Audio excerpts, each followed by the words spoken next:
नमस्कार, नमस्कार, नमस्कार।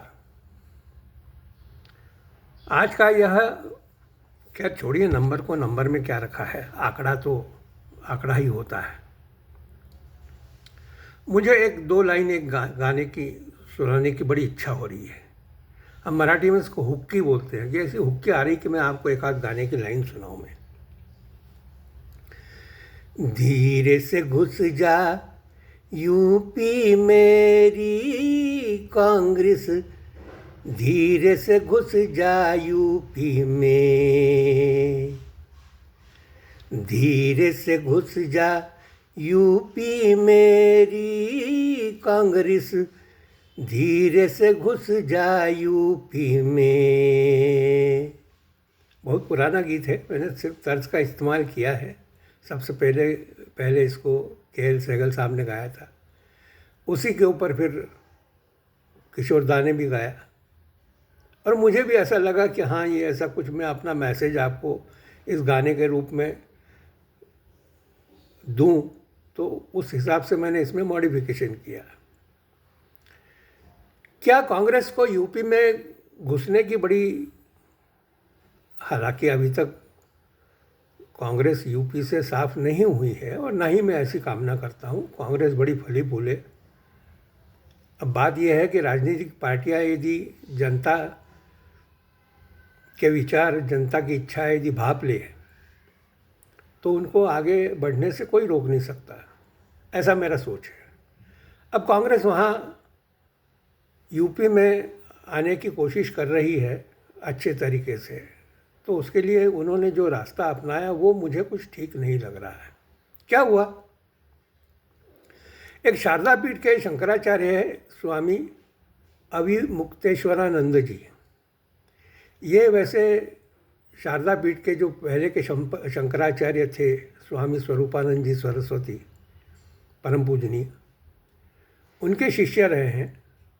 और यदि परम पूजनीय स्वामी स्वरूपानंद जी का भी आप इतिहास देखेंगे तो शंकराचार्य इन्हें हमारे सनातन की धर्म सभा ने घोषित नहीं किया, परंतु ये हाईकोर्ट द्वारा घोषित शंकराचार्य कहलाते थे। और इनको जो है तत्कालीन प्रधानमंत्री श्रीमती इंदिरा गांधी ने सपोर्ट किया था। इस कारण से वो अपने समय तक वो रहे और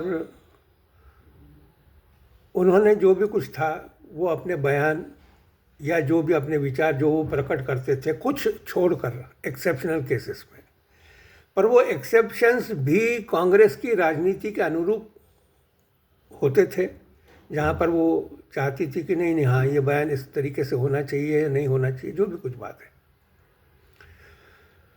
तो इन्होंने कल 2 दिन पहले जो माघी अमावस थी, उस अमावस पर इन्होंने प्रयागराज पर नहाने जाने का कार्यक्रम बनाया और पालकी और अपने शिष्यों के साथ वहाँ पर वो गए। प्रशासन ने जो अपना उनका रोल होता है उसके अनुरूप उनसे कहा कि भाई घाट तक पालकी नहीं जा सकती है। वैसे प्रशासन जो है वो कुंभ मेले भी आयोजित कर चुका है, तो कुंभ मेलों में नागा साधुओं की भीड़ एक विशिष्ट समय पर डुबकी लगाने के लिए जो जाती है वो मैनेजमेंट भी प्रशासन कर चुका है। इसलिए स्वामी अभिमुक्तेश्वरानंद जी का वहाँ पालकी सहित जाना, पालकी सहित जाना कोई बात ऐसी गलत भी नहीं थी या ऐसा कुछ ऐसा नहीं था कि जिसके ऊपर कोई विवाद खड़ा हो सके, परंतु नहीं, प्रशासन ने इनको मना किया और इनको कहा कि आप यहीं से पैदल जाइए और यहाँ पे आप उतर जाइए और पालकी को हम नहीं जाने देंगे, जो भी कुछ कारण रहा हो। उस बात को पकड़ के स्वामी जी जो है वह वहीं पर एक अनशन पर बैठ गए। मेरा ऐसा सोच है कि एक सन्यासी को अनशन पर बैठना, ऐसे अनशन इसके पहले भी करपात्री जी महाराज भी कर चुके हैं, परंतु वो समय भी अलग था, कांग्रेस उस समय नई नहीं थी, वगैरह वगैरह जो भी कुछ आप कह सकते हैं। तो प्रशासन के साथ या शासन के साथ किसी सन्यासी का टकराव जो है वह एक सन्यासी की दृष्टि से, ये मेरा सोच है। इसमें बहस हो सकती कि क्यों भाई परंतु ऐसा कोई उदाहरण दूसरे शंकराचार्य के साथ क्यों नहीं होता है? मुझे यही लगता है कि दूसरे शंकराचार्य के साथ ऐसा क्यों नहीं हुआ कि फलाने को यहाँ रोक दिया, ढिकाने को वहाँ रोक दिया। दक्षिण भारत में ऐसी घटनाक्रम घटित हो रहे हैं, परंतु ठीक है, स्वामी जी अपना अनशन कर रहे हैं। परंतु वर्तमान में इस चीज़ को मैं जिस तरीके से देख रहा हूँ कि कांग्रेस किसी तरीके से वहाँ अंदर आने का प्रयास कर रही है, और देखिए आने वाले समय में क्या होता है।